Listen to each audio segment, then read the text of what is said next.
Andrea Mitchell, MSNBC anchor, is out. This is the second major NBC personality to go bye-bye just in the last few days, right? First you had Chuck Dodd, and now you got Andrea Mitchell. Andrea Mitchell leaving the anchor chair after 17 years there at MSNBC. So apparently she's going to stay on in some kind of gig as the foreign affairs correspondent and chief Washington correspondent. Andrea Mitchell, if you don't know, has been there forever. And I'll actually say on a personal note, when I worked at NBC a lot of years ago, you're going back to 2019, when I was an intern at NBC Nightly News, at one point I got assigned to her team, and so I was doing all this research for her. She's something. She didn't used to read it all. That was something that was tough on me. I remember that. And I always say to my producers, you're free to get after me. If I don't read your research, I know how you feel, so feel free to speak up. Anyway, Andrea Mitchell, out after 17 years in the anchor chair. This is who she is. Remember, she kept going on and on about, they're picking on Kamala just because she's a woman.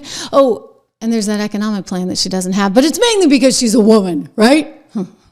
Got to double down on doing more interviews and serious interviews, because what I'm hearing from Democratic and Republican business people and a lot of men, and she's got such a big problem with men. I think there's an undercount of the Trump vote. I think there is misogynation in all of this, black and white men.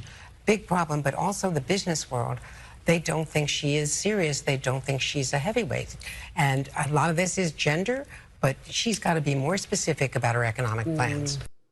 They don't think she's serious because she wasn't.